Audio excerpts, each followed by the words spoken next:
Ouvrons notre Bible au livre d'Isaïe 66. Isaïe 66, jugement et espoir. Jugement et espoir. Isaïe 66, versets 1 à 4. Dieu regarde le cœur et il y a menace de vengeance pour la culpabilité. Versets 1 à 3. Tout au long de son écriture, Isaïe a fidèlement raconté ce que Yahweh lui a dit et montré. Et il clarifie ce point, cette position, cet argument dans sa conclusion. Un prophète n'est rien du tout sauf un porte-parole autorisé de Yahweh.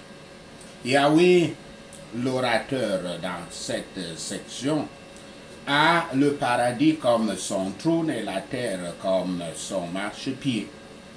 Il n'a pas besoin de personne pour lui construire une maison, un temple. Il n'a pas faim pour que les animaux soient ou non brûlés sur les autels. Versets 2 à 3. Les cérémonies d'adoration auraient dû inspirer les gens à garder leur cœur et leur esprit concentrés sur Yahweh. Mais les Israélites avaient progressivement perdu leur amour pour Yahweh. Pourtant, ils avaient continué à prier et à sacrifier comme de simples rituels. Ils le faisaient comme des rituels et leurs actions ont ouvertement offensé Yahweh. Soyez très prudents de vérifier vous-même quand Yahweh ne vous montre pas un signe qu'il entend et répond à vos prières. Car ce que Yahweh désire de son peuple n'est pas le sacrifice irréfléchi, mais plutôt un esprit contrit, c'est-à-dire repentant et plein de remords, et un sens de l'humilité. Et l'humilité est le résultat de la crainte et de l'obéissance à Yahweh. Verset 3. En termes graphiques, Yahweh souligne que les gens ont perdu tout sens de distinction entre le saint et l'impur. Les chiens et les cochons sont des animaux impurs et la pensée même de les utiliser dans un sacrifice à Yahweh était horrible. À plus forte raison, leur sacrifice, même des souris. Je cite, « Vous ne mangerez pas le porc qui a la corne fendue, mais qui ne rumine pas. Vous le regarderez comme impur. Vous ne mangerez pas de leur chair et vous ne toucherez pas leur corps mort. » Fin de citation, citation de Deutéronome 14, verset 8. Mais ne vois pas les choses ici dans le sens physique. Il ne s'agit pas de manger physiquement le cochon ou un chien. Nous devrions comprendre que Yahweh, dans Deutéronome 14, verset 8, veut dire « Ne vous attachez pas », je cite ici, je cite, « Ne vous attachez pas à ces gens qui sont comme les cochons », fin de citation. Quand ils vivent dans le luxe, ils oublient Yahweh, mais quand ils sont dans le besoin, ils se souviennent de Yahweh. Tout comme le porc, quand il mange, il ne connaît pas son maître, mais lorsqu'il a faim, il crie jusqu'à ce qu'il ait sa nourriture, puis il se tait de nouveau. Ceci est une citation de la lettre non canonique, de l'épître non canonique de Barnabé, 10, verset 3. Les chiens sont des animaux sexuellement pervers et qui mangent même leur propre vomissure. Il en est de même des hommes sexuellement pervers, de sorte qu'ils font ces saletés dans l'inceste, même avec leurs filles, leurs sœurs et n'importe qui. Quand Yahweh parle de manger, il ne le pense pas physiquement, donc manger spirituellement signifie prendre quelque chose en vous, dans votre moi, dans votre âme. Par exemple, la parole de Dieu doit être mangée. C'est ce que Yahweh a donné à l'apôtre Jean à manger. Voici ce qu'il lui a donné, je cite. Et j'allai vers l'ange en lui disant de me donner le petit livre. Et il me dit, prends-le et avale-le. Il sera amer à tes entrailles, mais dans ta bouche, il sera doux comme le miel. Je pris le petit livre de la main de l'ange et je l'avalai. Il fut dans ma bouche doux comme le miel, mais quand je l'eus avalé, mes entrailles furent remplies d'amertume. Puis on me dit, il faut que tu prophétises de nouveau sur beaucoup de peuples, de nations, de langues et de rois. Fin de citation. Citation d'Apocalypse 10, versets 9 à 11. Voici également ce que notre Seigneur Yahshua avait dit au sujet de l'impureté en ce qui concerne les animaux purs et impurs. Je cite, ayant appelé à lui la foule, et lui dit, écoutez et comprenez, ce n'est pas ce qui entre dans la bouche qui souille l'homme, mais ce qui sort de la bouche, c'est ce qui souille l'homme. Fin de citation. Citation de Matthieu 15, versets 10 à 11. Les sacrifices juifs étaient finalement devenus plus que de la cruauté sur les animaux. Et Yahweh considérait que leur soi-disant dévotion envers lui était l'équivalent du culte des idoles. S'il vous plaît, ne vous comportez pas comme les Juifs quand vous sacrifiez pour Yahweh. Ne jeûnez pas, priez, ne priez pas, ne sacrifiez pas des offrandes juste pour accomplir un rituel. Car ce que Yahweh veut voir, c'est comment, en faisant de telles choses, vous changez du vieil homme que vous étiez en un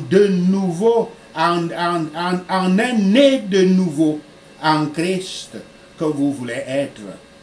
Un né de nouveau avec un cœur contrit et une âme humble. Versets 3 à 4. Tout au long du livre d'Ésaïe, Yahweh a fait des distinctions claires entre les justes et les méchants. Et le livre du prophète se termine par un autre exemple. Ceux qui choisissent leur propre voie et se réjouissent des abominations éprouveront une grande terreur à mesure que le jugement de Yahweh les surprendra. Ils avaient parlé, mais ils n'écoutèrent ni ne répondirent. Laissez-moi ici me répéter. Les Juifs se glorifiaient beaucoup dans leur temple, dans leur bâtiment de l'église. Mais quelle satisfaction peut prendre l'Esprit éternel dans une maison faite avec les mains des hommes. Yahweh a un ciel et une terre de sa propre fabrication et des temples de la fabrication de l'homme également. Mais il les domine tous afin qu'il regarde avec faveur celui qui est pauvre en esprit et sérieux, obéissant et reniant lui-même, dont le cœur souffre vraiment à cause du péché. Un tel cœur est un temple vivant de Yahweh. Le sacrifice des méchants est non seulement inacceptable, mais une grande offense à notre Dieu. Et quiconque offre maintenant un sacrifice d'après la loi de Moïse met effectivement de côté le sacrifice du Christ. Celui qui brûle de l'encens montre du mépris sur l'encens qu'est l'intercession du Christ. Et c'est comme s'il bénissait une idole. Maintenant, regardez de vous-même les églises qui font des sacrifices, les églises qui brûlent de l'encens. Parce que l'Écriture, la parole de Dieu, est contre cela. Les gens seront trompés par les vaines confiances par lesquelles ils se trompent eux-mêmes. Les cœurs incrédules et les consciences non purifiées n'ont pas besoin de les rendre plus misérables que d'avoir leur propre peur ramenée sur eux. Tout ce que les gens ont substitué, tout ce que les gens ont substitué au sacerdoce, à l'expiation et à l'intercession de Yahshua Christ, sera jugé odieux à Yahweh. Ésaïe 66, versets 5 à 14. La croissance de l'Église, quand juifs et gentils seront rassemblés au Rédempteur. Versets 5 à 6. Le jugement est pour ceux qui rejettent Yahweh. Mais d'autres entendront sa parole et répondront avec une révérence craintive.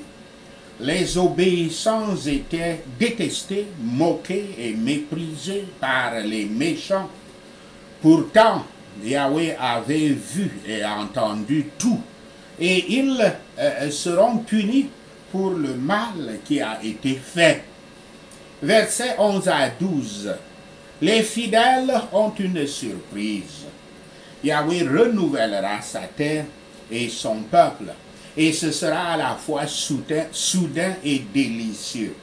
Ce sera comme la joie d'avoir un enfant, mais sans l'inconfort des douleurs du travail d'accouchement. Sion, le temple de Yahweh, donnera naissance à ses enfants, et une nouvelle nation naîtra en un jour. Le peuple aura Jérusalem, l'église de Yahweh, comme mère. Versets 13 à 14. Yahweh lui-même fournira le réconfort qu'une mère offre à son enfant. Les justes seront récompensés d'une vie nouvelle et d'un cœur joyeux. Les injustices précédentes de la vie prennent fin avec les jugements justes et équitables de Yahweh. Le prophète se tourne vers ceux qui tremblent à la parole de Dieu pour les réconforter et les encourager. Yahweh apparaîtra à la fois il apparaîtra à la joie de l'homme croyant et à la confusion des hypocrites et des persécuteurs. Quand l'Esprit fut répandu et que l'évangile sortit de Sion, des multitudes furent converties en peu de temps. en un temps record. La parole de Dieu, spécialement ses promesses et ses ordonnances, sont les consolations de l'Église. Le vrai bonheur de tous les disciples du Christ est augmenté par chaque converti apporté à Yahshua. L'Évangile apporte avec lui partout où il est reçu en son nom au pouvoir du Christ, en son pouvoir au pouvoir du Christ, un fleuve de paix tel qu'il nous mènera à l'océan de la félicité infinie, sans limite. Le confort divin atteint l'homme intérieur, l'esprit humain. La joie de Yahweh sera la force du croyant. La miséricorde et la justice de Yahweh seront manifestées et amplifiées à jamais. Ésaïe 66, versets 15 à 24.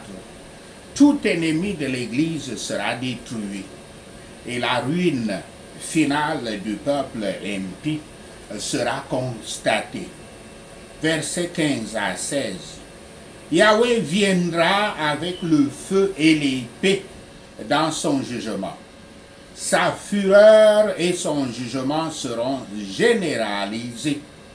Ésaïe ne tente jamais de minimiser la gravité de cette horrible nouvelle. Pourtant, la réalité du jugement furieux de Yahweh est compensée par une autre réalité.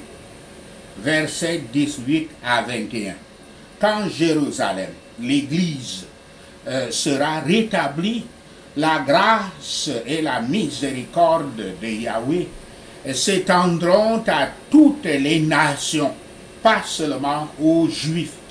Les justes seront envoyés sur les terres lointaines où les gens entendront parler de l'amour de Yahweh et se rendront à Jérusalem pour l'adorer, ramenant avec eux d'autres personnes d'Israël, d'autres Israélites, c'est-à-dire originaires de son peuple, de la promesse, qui avaient immigré et avaient été réétablis là-bas. Certains d'entre eux deviendront même des prêtres et des ministres du temple de l'Église du Christ. Cette prophétie a été accomplie avec la venue de Yahshua et nous nous en réjouissons aujourd'hui.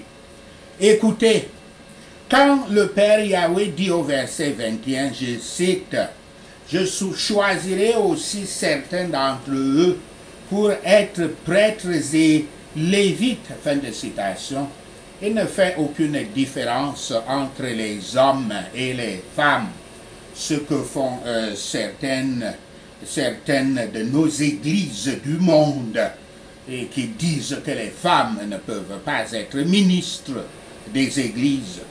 Les femmes sont autorisées, tout comme les hommes, pour servir, ils sont autorisés à servir en tant que prêtres et serviteurs dans le temple de Yahweh, l'église du Christ.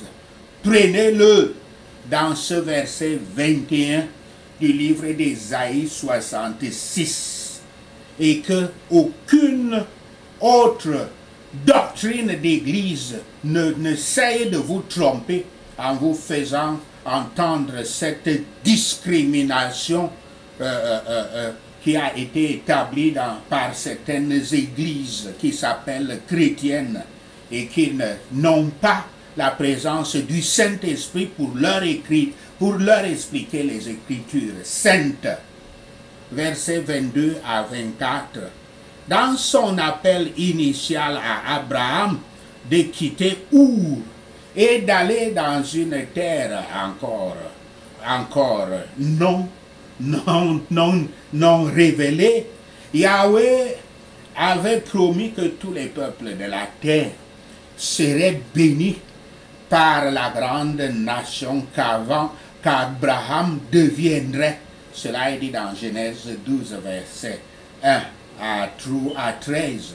Cette image finale du livre d'Ésaïe décrit l'accomplissement de cette promesse. Yahweh établira de nouveaux cieux, une nouvelle terre et un royaume durable. Avec les injustes enlevés au jugement de Yahweh, le juste résidu de toute l'humanité s'inclinera pour adorer l'Éternel dans la joie et la paix. Une déclaration prophétique est donnée de la vengeance de Yahweh sur tous les ennemis de l'Église du Christ, en particulier celle de tous les adversaires antichrétiens de l'Évangile dans les derniers jours. Au verset 19 et 20, ceux qui étaient vus par les Juifs comme les pécheurs incirconcis sont mentionnés. Ces expressions, en particulier les nations spécifiques énumérées, sont figuratives et expriment l'aide abondante et gracieuse pour amener les élus de Yahweh à Christ. Tous sont bienvenus sont bienvenus chez Yahshua et rien ne manquera pour leur aide et encouragement. Un ministère de l'Évangile doit être mis en place dans l'Église. Il devrait tenir un culte solennel devant Yahweh. Dans le dernier verset, la nature de la punition des pécheurs dans le monde à venir est représentée. Alors les justes et les méchants seront séparés.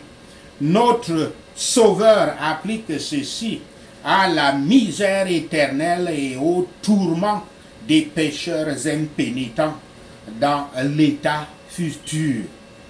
Et l'honneur de cette grâce gratuite, la grâce est toujours gratuite, qui les distingue ainsi que les rachetés de Yahweh, avec l'humilité et non sans tremblement sacré, chantent des chants de triomphe. Avec cette représentation touchante des états opposés, des justes et des méchants, des caractères qui incluent toute la race humaine, Ésaïe conclut ses prophéties. Que Yahweh accorde, pour l'amour du Christ, que notre part soit avec ceux qui craignent et aiment son nom, qui s'attachent à ses vérités et persévèrent dans toute bonne œuvre, cherchant à recevoir du Seigneur Yahshua HaMashiach l'invitation gracieuse. Je cite, « Venez, vous, bénis de mon Père, héritez du royaume préparé pour vous dès la fondation du monde. » Fin de citation. Sachez ceci, et le Seigneur Yahweh vous bénira. Amen. Alléluia.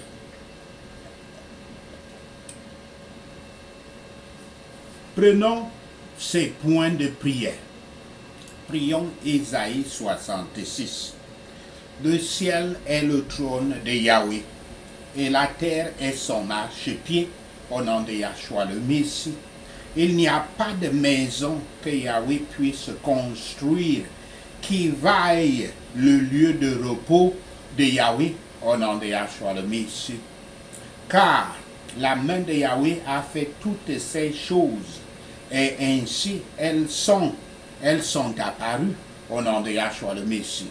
Ceux que le Père Tout-Puissant regarde avec faveur sont ceux qui sont humbles et contrits d'esprit et qui tremblent à sa parole au nom de Yahshua le Messie. Mais aux yeux de Yahweh, celui qui sacrifie un taureau est comme celui qui tue une personne au nom de Yahshua le Messie.